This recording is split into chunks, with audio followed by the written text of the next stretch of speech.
संत श्रेष्ठ निवृत्तीनाथ भव्य पादुका मंदिर ट्रस्ट तसेच गवळीदादा ट्रस्टचे संस्थापक अध्यक्ष निष्ठावंत शिवसैनिक आणि शिवसेनेचे उपजिल्हाप्रमुख रामनाथ बोडके पाटील यांचा वाढदिवस उत्साहात आणि जल्लोषात साजरा करण्यात आला।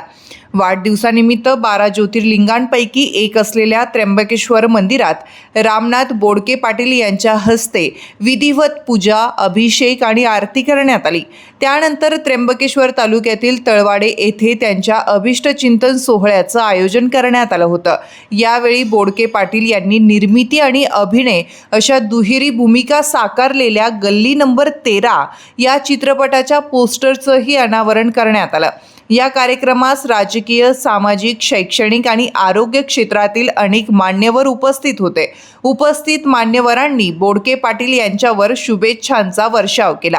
कार्यक्रमास नाशिक महानगरपालिकेचे माजी सभागृह नेते दिनकर अण्णा पाटील, माजी नगरसेवक रवींद्र धिवरे, ज्येष्ठ नेते संपत नाना सकाळे, माजी नगराध्यक्ष पुरुषोत्तम लोहगावकर यांच्यासह अनेक मान्यवर उपस्थित होते। तसेच गल्ली नंबर 13 चित्रपटाचे कलाकार, दिग्दर्शक आणि निर्मातेही उपस्थित होते। वाढदिवसानिमित्त केक कापून जल्लोषात वाढदिवस साजरा करण्यात आला। फटाक्यांची आतिषबाजी करून आनंद व्यक्त करण्यात आला। रामनाथ बोडके पाटील हे नेहमी सामाजिक कार्यात अग्रेसर राहून गोरगरिबांची सेवा करत असल्याचं उपस्थितांनी नमूद केलंय। या कार्यक्रमाला विविध क्षेत्रातील मान्यवर, हितचिंतक, नातेवाईक आणि कार्यकर्त्यांची मोठ्या संख्येनं उपस्थिती होती। माझ्या पळसे ग्रामविकास मंडळाच्या वतीने व पळसे ग्रामपंचायतीच्या वतीने मी रामभाऊंना शुभेच्छा देतो वाढदिवसाच्या व थांबतो। जय हिंद, जय महाराष्ट्र। आपण सर्व त्र्यंबकेश्वरनी प्रार्थना करू। जर रामभाऊ सक्सेस झाला उद्या तर त्याच्या पावलावर पाऊल ठेवून अनेक तरुण उद्योग व्यवसायामध्ये येतील आणि भरारी घेतील। नुसतं शेतीवर अवलंबून राहून यापुढे चालणार नाही। आपल्याला वेगवेगळे प्रयोग करायला लागेल, वेगवेगळ्या व्यवसायात जम बसवावं लागेल, तरच आपला हा ग्रामीण भागातला माणूस टिकल। नाहीतर शेतकऱ्याची परिस्थिती आज खूप वाईट आहे आणि म्हणून रामभाऊचा नवीन पोरांनी आदर्श घेतला पाहिजे की उद्योग व्यवसायात उतरलं पाहिजे, काम केलं पाहिजे। नुसतं गावापुरतं सीमित राहून चालणार नाही। आणि ही जी रामभाऊची जी काम करण्याची पद्धत ती खरोखर खूप वाकण्याजोगी आहे। रामभाऊला मी त्यांच्या वाढदिवसासाठी खूप खूप शुभेच्छा देतो। त्र्यंबकराज त्यांना उदंड आयुष्य देवो, त्यांची स्वप्नपूर्ती पूर्ण हो, त्यांच्या प्रत्येक कार्याला यश येवो अशी मी देवाचरणी प्रार्थना करतो आणि आपल्या सर्वांच्या वतीनं नाशिक कृषी उत्पन्न बाजार समितीच्या वतीने त्यांना खूप खूप शुभेच्छा देतो। धन्यवाद। जय हिंद, जय महाराष्ट्र। It's okay. पण इथे येऊन ना एक विशेष आनंद झालाय की एका माणसावर प्रेम करणारी एवढी सगळी माणसं आणि सगळ्या क्षेत्रातली, म्हणजे राजकारण, समाजकारण, त्या पलीकडे जाऊन आपण विचार केला तर वेगवेगळ्या पक्षातली माणसं एका माणसावर एवढं निर्व्यास प्रेम करतात आणि ग्रामीण भागातील तरुण अगदी चित्रपटासारख्या क्षेत्रात येऊन आपलं पाय रोवण्यासाठी एक नवीन चित्रपट निर्मितीचा ध्यास घेतोय। अशा ध्येयवेड्या माणसासाठी सगळ्यात आधी सगळ्यांकडून एकदा जोरदार टाळ्या झाल्या पाहिजे। म्हणजे रामभाऊ खरं तर हे एक वेगळं रसायन आहे जे आता आम्ही ऐकलंय की साध्या कंपनीपासून ते व्यवसायापर्यंत, रिअल इस्टेट, त्यानंतर आता त्यांची जी झेप आहे ती चित्रपट सृष्टी। ग्रामीण भागासाठी खरं सांगू का, चित्रपट सृष्टी म्हणजे काही पुण्या मुंबईचीच मक्ते। आता आम्ही पुण्या मुंबईतच राहतो, पण हे काही कुणाची मक्तेदारी नाही आहे। खऱ्या गोष्टी, खरा कंटेंट हा आपल्या गावातला आहे, आपल्या भावनांची, आपल्या गोष्टी सांगणारी ही चित्रपट सृष्टी आहे। याला एक प्लॅटफॉर्म लागतो जो पुण्या मुंबईत आहे। चित्रपट बनवणं, ते विकणं, त्यातून पैसा कमवणं, मनोरंजन करणं आणि एक सामाजिक भान ठेवून आपल्या, ज्याला आपण मिट्टी की खुशबू म्हणतो, अशा ग्रामीण भागातल्या गोष्टी घेऊन येणं, याला खूप मोठं धाडस लागतं जे रामभाऊ करतायत। आणि आपला चित्रपट जो गल्ली नंबर 13 आहे याबाबत मी आवर्जून बोलेल की तुमची आमची सगळ्यांची गोष्ट आहे। जी गोष्ट खरं तर मी गोष्ट रिव्हील करणार नाही, पण हा चित्रपट बघताना तुम्हाला हसायला येईल, रडायला येईल, फुल एंटरटेनमेंट सुरुवातीपासून ते शेवटपर्यंत ही गोष्ट तुम्हाला खिळवून ठेवेल आणि हा फुल एंटरटेनमेंटचा एक पॅकेज असणार। यातली सरप्राइजिंग गोष्ट अशी आहे की रामभाऊ एक सांप्रदायिक अध्यात्माच्या माध्यमातून सुरू होतोय। आणि संपन्न होत आहे. अगोदर हरिपाठ, सर्व वारकरी पंथातील मुली येऊन चांगल्या प्रकारे सुरुवात केली. खरं दिनकर बोडके अनेक वर्षापासून आमचे नातेवाईक जरी असलो, परंतु दिनकर सातपूरला आमच्याकडे खूप वर्ष आमच्या घरी आमच्या भागात असायचा. आणि आज रामभाऊ अतिशय चांगलं एक सामाजिक काम या त्र्यंबकेश्वर तालुक्यामध्ये उभं करून एक चांगलं नाव लौकिक केलं. खूप चांगलं सामाजिक काम, सर्व जाती धर्माला बरोबर घेऊन सर्वांशी मैत्री. असा हा रामभाऊ काल फोन आला, अण्णा तुम्हाला यायचं. कारण तो माझ्या मित्राचा मुलगा, नातेवाईकाचा मुलगा, तळवडे गाव, मला वाटतं मी 1975 पासून या भागामध्ये येतोय आणि इथं मी जमीन घेतली. सर्व गावांनी सहकार्य केलं. आताही या भागातल्या पंचकृषीतल्या मुलं शिकावे. खरं मुलं शिकायचे, पण मुलींना शिक्षण मिळावं 10वी पर्यंत. मग गावात हायस्कूल सुद्धा सुरू केलं आणि या गावाची खूप साथ पहिल्यापासून. विशेष करून त्र्यंबक तालुका शिवाजी म्हटल्याप्रमाणे एक माझं घर, एक कुटुंब, एक परिवार आहे. आज आमचा नवनाथ कोठुळे असेल, शिवाजी असेल, कसबे, ही सर्व मुलं आडामासाची कार्य करते. कोणताही लोभ न ठेवता नवनाथ असेल, शिवाजी असेल, ही काम करणारी मुलं आहे. त्यांच्याच बरोबर रामभाऊ काम करतो आणि समाजाच्या प्रत्येक घटकाला ही मदत करणारी मुलं आहे. मग म्हणून किती काम असलं, जर निरोप आला, तो सुखाचा असो दुःखाचा असो, निश्चितपणे ते पण माझ्यासाठी, माझ्या परिवारासाठी येतात आणि मी सुद्धा. आता नाशिकला संध्याकाळचे 5-6 कार्यक्रम आहे, पण मी म्हणलं नाही, अगोदर रामभाऊला भेटून येऊ. तो जरी 6ला म्हणला, मला माहिती आहे 6ला ग्रामीण भागात जमणं अशक्य असतं. कार्यक्रम 8 वाजेला इथे जागा पण नाही राहायची. एवढ्या मोठ्या प्रमाणामध्ये त्याचे सर्व मित्र परिवार या ठिकाणी येणार आहेत. पण माझ्याकडून रामभाऊला खूप शुभेच्छा. त्याचा परिवार खूप चांगला आहे.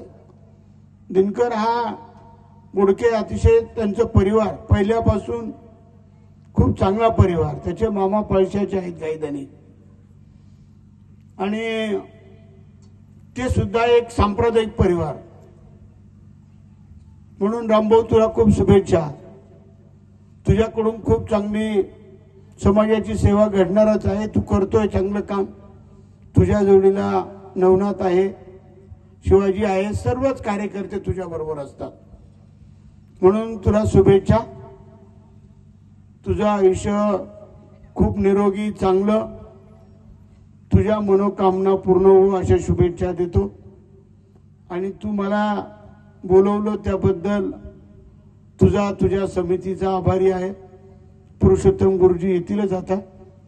तुझ्यावर विशेष प्रेम आहे त्यांचं, ते पण येतील.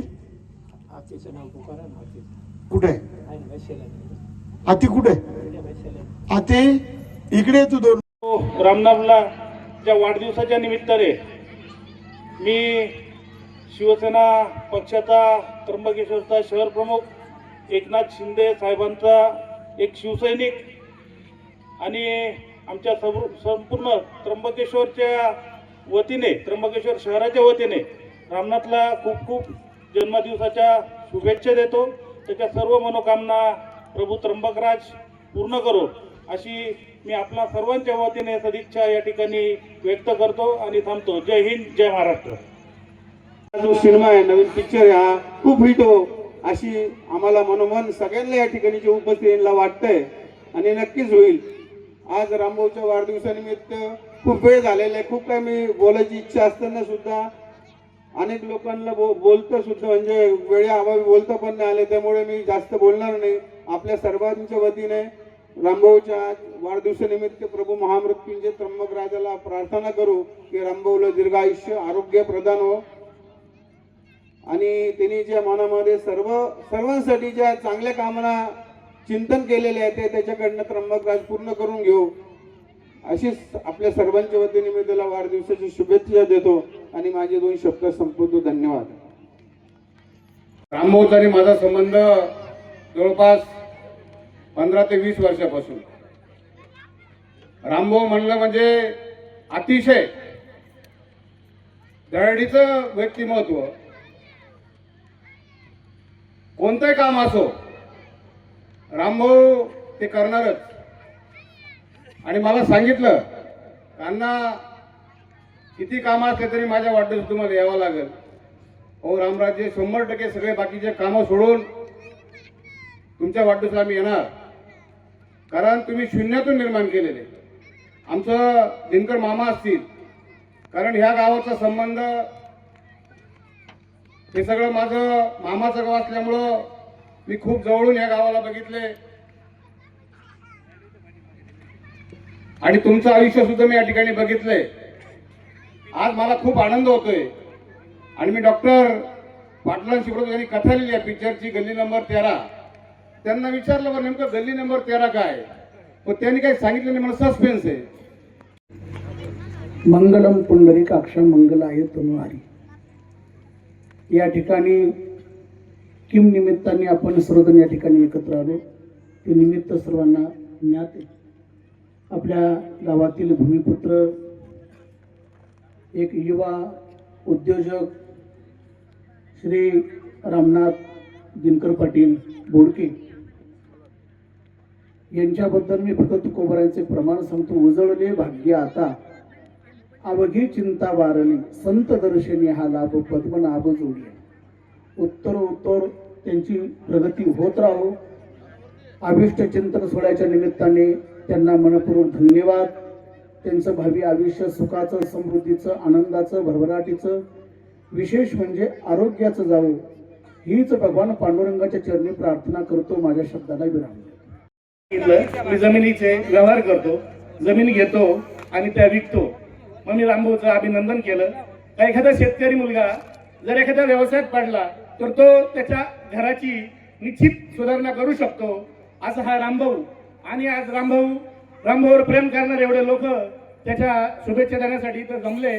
मी माझ्या नाशिक तालुका शेतकरी संघाच्या वतीने, अंजनेर गावाच्या वतीने रामभाऊला वाढदिवसाच्या खूप खूप शुभेच्छा देतो. करतोय त्याच्यामध्ये अनेक अनुभव आमच्या रामभाऊच्या पाठीशी असतील.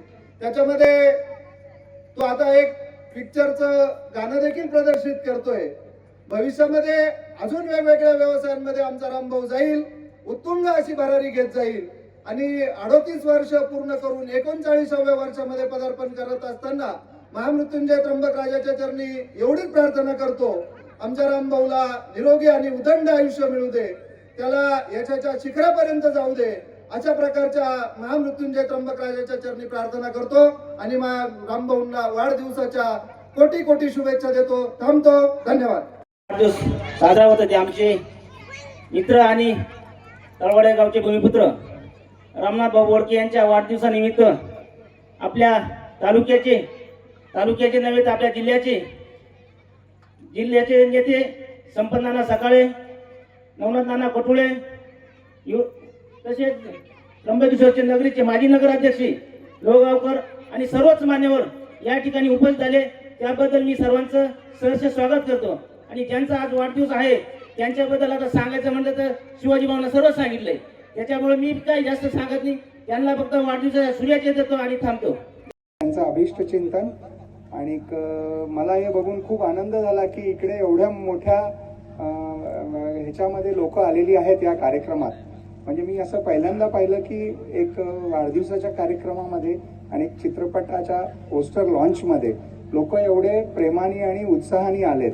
तर हे आपल्याला ह्याच्यामुळे कळतं की रामभाऊंचं जनसंपर्क आणि लोकप्रियता केवढी आहे. त्यांच्याविषयी मी बरंच ऐकलं तर मला खूप बरं वाटलं. आणि आता ते एक नवीन ह्याच्यामध्ये चाललेत, नवीन इंडस्ट्रीमध्ये चाललेत आणि त्याच्यामध्ये मी पण त्यांना खूप खूप शुभेच्छा देतो. तो हा पिक्चर काही महिन्यातच प्रदर्शित होईल आणि ह्याच्यामध्ये जसं गल्ली नंबर 13चं तुम्हाला कळलंच असेल की बोरकर साहेब आणि पाटील साहेब ह्यांचा पण त्याच्यामध्ये सहभाग आहे. आणि पहिल्यांदा आपण या सिनेमाचं जे आहे ते शूटिंग आपण नाशिकला पण काही ठिकाणी करणार आहेत आणि संपूर्ण महाराष्ट्रात आपण 100पेक्षा जास्त थिएटरला हा सिनेमा रिलीज करू. तर याच गर्दीप्रमाणे तुम्ही या तिकडे चित्रपटाला गर्दी करा. नमस्कार, धन्यवाद.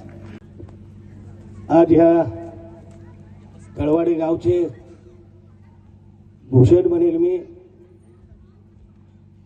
रामभाऊ हो प्रेम करणारे सर्व व्यासपीठावरतील नेते, सर्व नातेवाईक, गावातील सर्व गावकरी, जो रामभाऊ ज्या सिनेमामध्ये काम करतो त्याचे सर्व आलेले मान्यवर आणि मित्रांनो, मला असं रामभाऊचा फोन आला. मला वाटलं होतं रामभाऊ छोटासा काहीतरी कार्यक्रम असेल. रामभाऊने हा फार मोठा वाढदिवस केला. हे शिवाजीने सांगितल्याप्रमाणे रामभाऊचे आजी आजोबा, रामभाऊची आजी आणि माझी मामी ह्या सख्या बहिणी आणि मामीचीच आम्हाला भाऊजाई, माझी मोठी भाऊजाई ही दिनकर रावची सख्खी मावस बहीण. म्हणून रामभाऊ हा माझा भाचा आणि शिवाजी कसबे हा माझा नातू. शिवाजीचे आजोबा, आम्ही मावस भाऊ, असं आमचं नातं गेल्या पिढ्यामध्ये आमचं नातेसंबंध झाला. परंतु राजकारणामध्ये आम्ही वेगवेगळे राहिलो. कारण माझी पार्टी ही काँग्रेस पार्टी होती, शिवाजीची असेल, रामभाऊची पार्टी ही शिवसेना होती. सच्चा शिवसैनिक म्हणून रामभाऊ काम करत होतो, आजही तो काम करतो. आणि मी आमचे गुरु पुरुषोत्तम गुरूंच्या सानिध्यामध्ये रामभाऊला बघितलं. अनेक वेळा त्यांचे माझे संबंध. गुरु मी तालुका अध्यक्ष काँग्रेसचा होता, गुरूंना मी शहराध्यक्ष केलं. त्यानंतर त्यांनी मला सांगितलं की नाना मला पार्टी बदलायची, मला भाजपमध्ये जायचं, तिकडे भाजपचं तिकीट भेटेल, मी काँग्रेसच्या तिकीटावर निवडून येणार नाही. मी गुरूंना सांगितलं तुम्ही भाजपमध्ये प्रवेश करा, नगराध्यक्ष होऊन घ्या म्हणून रामभाऊचा संबंध माझा त्यांच्याशी आला.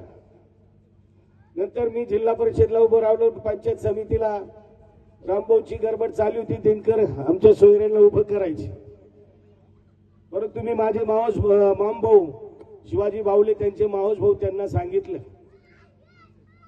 रामभाऊची चांगली प्रगती झाली, त्याला राजकारणामध्ये येऊ देऊ नका. दिनकर राव आपले सरळ साधे माणूस आहे. राजकारणात माणूस 2 टप्पी माणूस पाहिजे किंवा एकनिष्ठ माणूस पाहिजे, पण त्यांना त्या क्षेत्रामध्ये आणू नका. पण त्यांनी माझं ऐकलं आणि त्यांनी उमेदवारी घेतली आणि शिवसेनेची उमेदवारी दुसऱ्याला देऊन टाकली. शिवाजी तू सांगितलं कंपनीमध्ये तुला तरी पगार भेटला होता, पण मी माझी आई मला भात विकून द्यायची, मी जायचो कंपनीत काम बघायला. समाधान ते वॉचमनच माझे पैसे खाऊन घ्यायचे, गेटवरचे वडा खाऊ पाव खाऊ. शेवटी विचार केला, 81 साली गावात किराणा दुकान टाकले. किराणा दुकानाची अशी का तशी. मग पण पिंपळे ब्राह्मणवाडी रस्ता चालू होता, तिथे माळीराव साहेब म्हणून एक इंजिनियर आले, त्यांनी मला रोड कारकून म्हणून नोकरी दिली.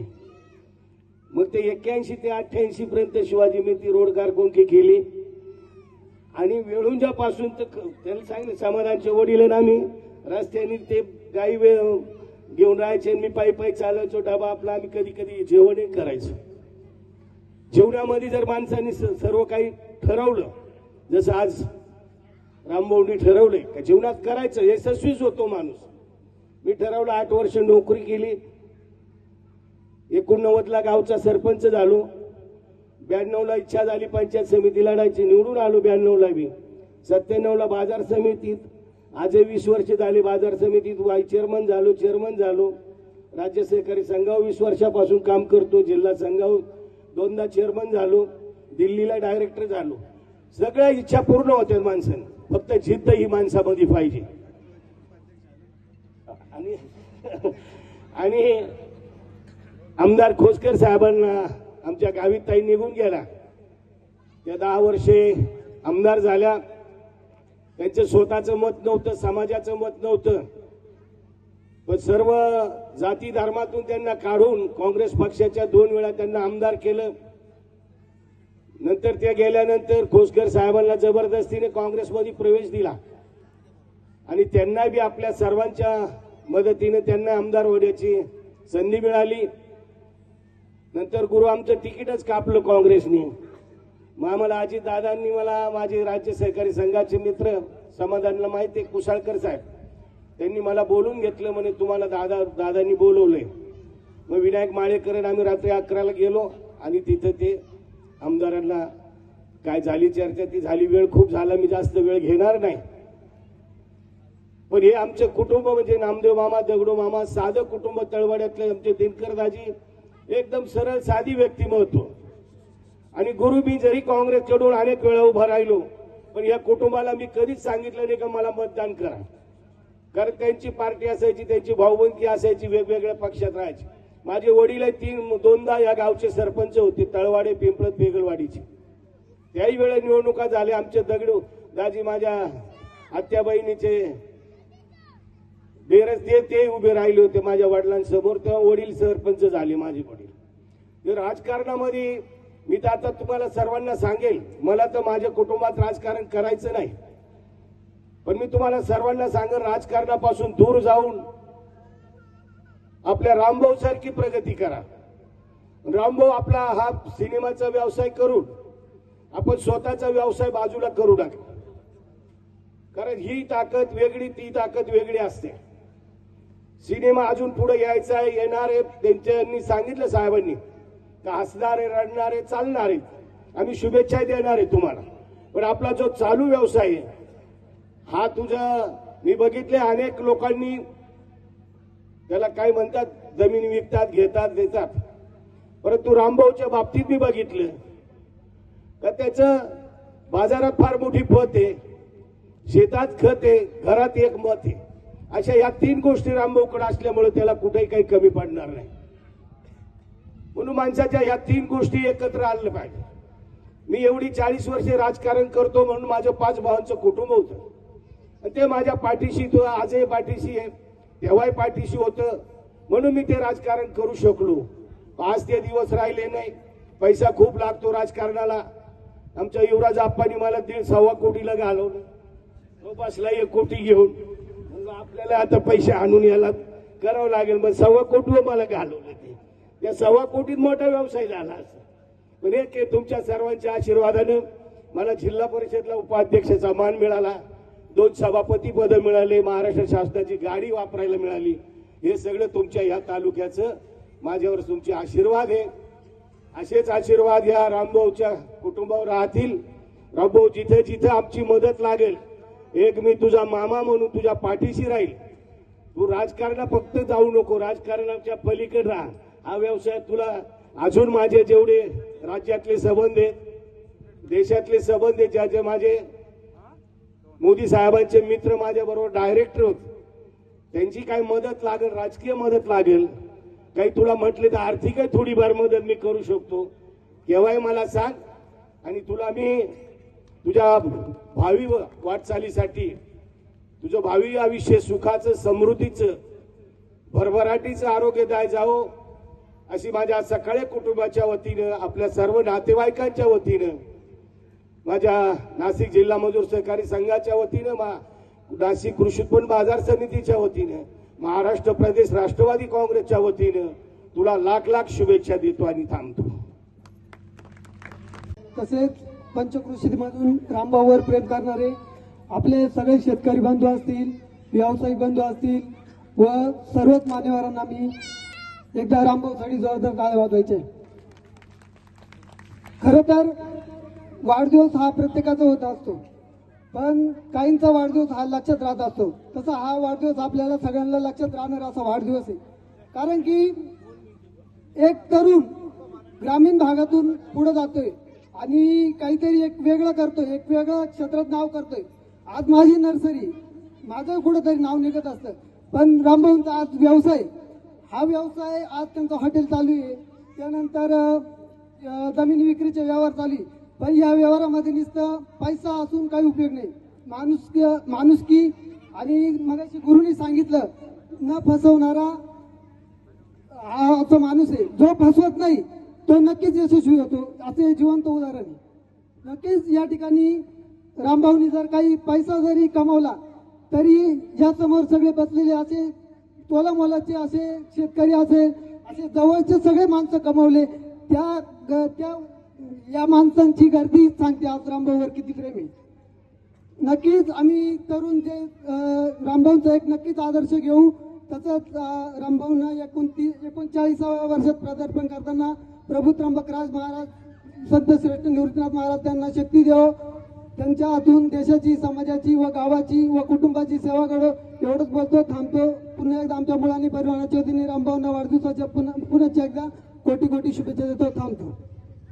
कार्यक्रमाच्या शेवटी रामनाथ बोडके पाटील यांनी सर्वांचे आभार मानले. आज या ठिकाणी माझ्या वाढदिवसाच्या निमित्त सर्वच व्यासपीठावरील आदरणीय सर्वच व्यासपीठ, या ठिकाणी आमचे मार्गदर्शक, तसेच या तालुक्याला लाभलेले आपले सर्वांचे नेते म्हणजे आणि सर्वांना मार्गदर्शन करत असतात असे आमचे मामा संपत नानाजी सकाळे, त्यांनी त्यांच्या भाषणातून सांगितलं की मी पण एक गरीब माणूस होतो. माझे वडील 3 गावचे सरपंच होते, परंतु त्यांची देखील गरिबीची, हालाकीची 5 भाऊ असताना त्यांनी देखील खूप गरिबी काढलेली आहे.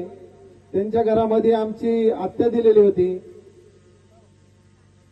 म्हणजे दिलेली आहे, आणि ती आमची आत्या त्यांनी सुद्धा खूप असे दिवस काढलेले, आणि त्यांच्या मोठ्या दीराला अशी साथ दिली. आणि 5 भाऊ असल्यामुळे त्यांना या राजकारणामध्ये पुढे जाता आलं. परंतु नाना, मी या ठिकाणी सर्वांचे काही नाव घेणार नाही, तुमच्यावरच बोलतो, कारण की तुमच्या मागे 5 भाऊ होते म्हणून तुम्ही कासवाच्या का गतीने का होईना पुढे जात राहिले, आणि तुम्ही तालुक्यात नाही, गावामध्ये नाही, तालुक्यात नाही, जिल्ह्यामध्ये नाही, तर पूर्ण महाराष्ट्रात नवे नाही, तर पूर्ण आपण म्हणतो दिल्ली ते गल्ली, गल्ली ते दिल्ली, त्याच आधारे त्यांनी दिल्ली सुद्धा नाव त्यांचं मोठं केलेलं आहे, आपल्या जिल्ह्याचं नाव मोठं केलेलं आहे, आणि आपण सर्वांनी त्यांना साथ दिलेली आहे आणि इथून पुढे पण देणार आहे. तसेच माझे आत्याभाऊ भैरू नाना मुळाने हे देखील, आज मी फक्त 5 मिनिटं घेणार आहे तुमच्याकडे. त्यांच्याकडे फक्त 2.5 एकर जागा होती. आज त्यांच्या कष्टातून त्यांच्या नावे आता जर बघितलं तर 100 एकर जागा वेगळी असेल, आणि जे प्लॉटिंग व्यवसायातून त्यांनी त्यांचं नाव असं उज्ज्वल आणि मोठं केलेलं आहे, ते सुद्धा या ठिकाणी मला शुभेच्छा देण्यासाठी आलेले. त्यांनी सुद्धा खूप हालाकीचे दिवस काढलेले आहेत, आपण सर्वांनी बघितलेले. आज पण आमचे मामा, माझेच नावकरे असतील ते रामभाऊ मुळाने पाटील, ते आज विश्वस्त देखील होऊन गेलेले आहे. ते आज पण आहे ना, म्हणजे पाठणीला पोतं लावतात. ते असं समजते नाही की आमचे मुलं एवढे मोठे. आज ते देखील तालुक्याचे राष्ट्रवादीचे तालुका अध्यक्ष आहे. तसेच आमचे गुरुवर्य नगराध्यक्ष, तिथं मला वेळोवेळी सकाळीच ऊर्जा लावता, आणि मला त्या ऊर्जा लावून माझ्या कामांना जी काय अडचण येत असतील त्या दूर करण्याचा ते प्रयत्न करीत असतात. त्यांचे मी देखील आभार मानतो. तसेच आमचे समाधानजी बोडके पाटील, त्यांनी आम्हाला या राजकारणात खेचून आणलं. नानाजी, मी तुम्हाला एकच सांगू इच्छितो की मी एक 7वी पास आणि 8वी पास आणि 9वी नापास माणूस आहे इथं मी बोलतोय. कारण की आमचा जो गडी होता तो पळून गेला आणि घरच्यांनी मला काढून घेतलं. आमच्याकडे 22 म्हशी होत्या. परंतु जुनी म्हण आहे की गाड्याने सोडलं तर गर्दनी सोडित नाही. तर मी त्या प्रमाणे माझ्या घरच्यांनी मला काढून घेतलं. आणि मी नानाजी तुम्हाला सांगू इच्छितो की मी 12वी बाहेरून पास झालो, ते पण एक तांदळाचा कट्टा दिला होता. तांदळाचा कट्टा देऊन मी 12वी पास झालेलो आहे. म्हणजे मी कुठं फ्रॉड केला नाही. परंतु त्यांनी मागितलं की मी तुझं काम करून देतो. म्हणलं बाबा कर बाबा, काही अडचण नाही, तुझं घे, माझ्याकडे काय असेल तुझं तुला घेऊन टाक. परंतु आमचे नवनाथ नानाजी हे देखील रिक्षा चालवायचे आणि खूप असं त्यांनी देखील जीवनात संघर्ष केलेला आहे. परंतु तुम्हाला सर्वांना सांगतो, या जगामध्ये कोणी असा वरतून आलेला नाही सोन्याचा चमचा घेऊन की तो लगेच मोठा झाला. या मंचावरली सर्वच मंडळींनी खूप असं कष्ट केलेलं आहे. म्हणून ते या स्टेजवर माझ्या स्टेजवर नाही म्हणत मी, या स्टेजवर आतापर्यंत त्यांनी खूप असे स्टेज गाजवलेले आहे. सर्वांचे मी आभार मानतो. आणि मी एक सांगू इच्छितो की या पिक्चर मध्ये काम केलं आणि मग तो पिक्चर मध्ये काम केल्यानंतर मग तो असा की बा त्याला लोक नावं ठेवायचा प्रयत्न करतात. परंतु मी एक सगळ्यांना सांगू इच्छितो की पिक्चर मध्ये काम केलं. आपले दादा कोंडके असतील, आपले त्र्यंबकचे दादासाहेब फाळके असतील, ते त्र्यंबकेश्वरचा त्यांचा जन्म आहे कुशावार्ताच्या ठिकाणी. त्यांनी आज हे फिल्म सृष्टी काढली. दादा कोंडकेंनी त्यांच्या पावलावर पाऊल ठेवून खूप अशी गाणे बनवली आणि खूप असं काही पिक्चर फिल्म इंडस्ट्रीज मध्ये त्यांनी असं मोठं नाव बनवलं. आज हिंदी चित्रपट सृष्टीचे सर्वच हिरो हिरोईनला लोक बघायला जातात. मराठी फिल्मचे लोकांना लवकर बघायला जात नाही. परंतु आमचे या चित्रपटाचे जी लेखन केलं त्यांच्याकडे मी पहिल्यांदा गेलो. पहिल्यांदा मी त्यांच्याकडे गेलो पुण्याला. त्यांनी सांगितलं, मी त्यांच्याकडे असंच भेटायला गेलो. मी एक पिक्चर काढणार होतो, रॅबीज नावाचा पिक्चर. जर कुत्र जर चावलं माणसाला तर त्याला 60 वर्ष, आता जर चावलं तर 60 वर्षांनी त्याला त्याच्या नॅरो सिस्टम मध्ये ते कसे नायट्रो सिस्टम कसं त्याच्यामध्ये ते पॉइझन हळूहळू कसं त्याच्या घशापर्यंत येतं आणि माणसाला कसं वेडं पिसं बनवतं ते आम्ही दाखवणार होतो, प्रदर्शित करणार होतो. कारण की मी जास्त वेळ घेणार नाही. परंतु एक सांगू इच्छितो, तो पिक्चर देखील मी लवकर रिलीज करणार आहे, पण त्याचा खर्च तगडा आहे. तो मला झेपवणार नाही. म्हणून म्हणलं आता काहीतरी एक छोटस करू चालू. त्याच्यामुळे मी एक गाणं काढलं. त्या गाण्यामध्ये काय होतं, आय लव्ह यू. परंतु ते आय लव्ह यू म्हणल्यानंतर लोकांना असं संशय झाला की आय लव्ह यू म्हणजे काही वेगळंच वाटतं. परंतु तुम्हाला सगळ्यांना सांगू इच्छितो, इथं माझ्या माता भगिनी, माझे वडीलधारी सर्व आप्तेष्ट नातेवाईक असतील, त्यांना सगळ्यांना सांगू इच्छितो. आणि इथं स्टेजवर बसलेली सर्वच मंडळी माझे नातेवाईक आहे. हे गाणं काही मी अशा वेगळ्या दृष्टीने काढलेलं नव्हतं. मला आवडलं. त्याचे बोल तुम्ही ऐकलेले नाहीये. बोल तुम्ही एकदा ऐका. आतापर्यंत ते 50,000 लोकांनी आतापर्यंत बघितलेले. ते जर असं चुकीचं गाणं असतं तर लोकांनी बघितलेलं नसतं. परंतु लोकांचा जो गैरसमज असतो, मग आपले आदरणीय संपत नानाजी सकाळे यांनी सांगितलं की गैरसमज काढून टाका. गैरसमज काढला तरच माणसाची प्रगती होईल. मग आता मी या टायमाला काय केलं, माझ्या बायकोलाच घेऊन गेलो पुण्याला. म्हणलं बाई तू चला, ही सस्पेन्स सिरियल मूवी आहे आणि या मूवी मध्ये तुम्हाला 2 हिरोईन लागणार आहे. एक सोडून 2 हिरोईन. मी पण गप्प राहिलो. म्हणलं आता ही काही बोलती का काय. परंतु तिनं पण ऐकून घेतलं आणि तिने ती स्टोरी समजून घेतली. माझ्या मुलींना पण घेऊन गेलो आणि माझ्या मुली पण त्या ठिकाणी उपस्थित होत्या. त्यांनी बोरकर सरांनी सांगितलं स्टोरी समजून आणि तिला देखील ती आवडली.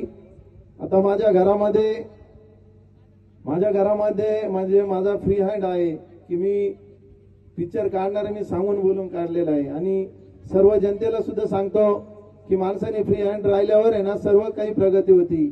माणसाने संशय हा खूप मोठा एक ते असतो. मी तुम्हा सर्वांना सांगू इच्छितो की ही गल्ली नंबर 13. आता मला 4-5 जणांनी परत सांगितलं आमच्या गल्लीला बुचक्याची गल्ली म्हणते. ते म्हणा गल्ली नंबर 13च्या ऐवजी बुचक्याची गल्ली का नाही टाकलं. अहो म्हणलो आमच्या हा सस्पेन्स ही मूवीज आहे आणि तो बुचक्याची गल्ली जेव्हा टाकायची तर आमचे ते असतील ते आमचे गल्लीचे लीडर आहे ते सांगतील तेव्हा आम्ही ते पण करू, त्याच्यावर काम करू. परंतु हा मूवी खूप सुंदर आहे. तुम्ही सर्वांनी या मूवीला बघायला जावा. अजून आमचं मूवीचं आता सर्व आम्ही बुकिंग केलेलं आहे, सर्व झालेलं आहे. पिकल म्हणजे पूर्ण महाराष्ट्रात ज्यांचं नाव आहे भाजपचे ते मोठे पिकलचे अध्यक्ष आहे. भाजपचे पिकलचे मोठे अध्यक्ष म्हणजे पूर्ण थिएटर ते त्यांच्याशिवाय ते थिएटरला पिक्चर जात नाही आणि जाऊ पण शकत नाही. ते देखील त्या पिक्चर मध्ये इन्व्हाइट आहे. आमचे आपले अवधूत गुप्ते सर. मी नाना फक्त 2च मिनिटं घेईल. अवधूत गुप्ते सरांचं एक गाणं तुम्हाला ऐकवणार आहे आणि त्यांनी जे माझं आता जे सॉन्ग आम्ही रिलीज करणार आहे काही दिवसामध्ये, माझ्या वाढदिवसालाच करणार होतो परंतु काही कारणास्तव मी करू शकलो नाही. असे 2 गाणे मी तुम्हाला ऐकावील. नाना फक्त शुगर वाढली तर फक्त चॉकलेट घ्यायला तुमच्या आहे हा फक्त तेवढं आणि कोणाला खूप असं जावं लागतं. फक्त आता ते 2 गाणे तुम्ही ऐका. अवधूत गुप्ते सर असे खूप असे म्हणजे ते फेमस गायक आहे. त्याच्यामुळं मी दीक्षित सरांना चिटकूनच राहिलो. दीक्षित सरांना म्हटलं नाही नाही मला हे जर असतील तरच मी मूवी बनवेल, नाही तर मी बनवणार नाही. मी काय असं हिरो नाही. मला तर लोक टिनू आनंद नावाने ओळखतात कारण की माझे दात पुढे. टिनू आनंद देखील माझ्या सारखेच दिसतात मला जर तशी बनवलं तर. परंतु मी दीक्षित सरांना सांगितलं की तुम्ही असेल तर मी ते म्हणे रामभाऊ तू होत्या उमतीचा आहे, तुझं वय काय म्हणजे तू लवकर आला असता तर अजून चांगला हिरो दिसला असता. परंतु आता तरी आम्ही तुला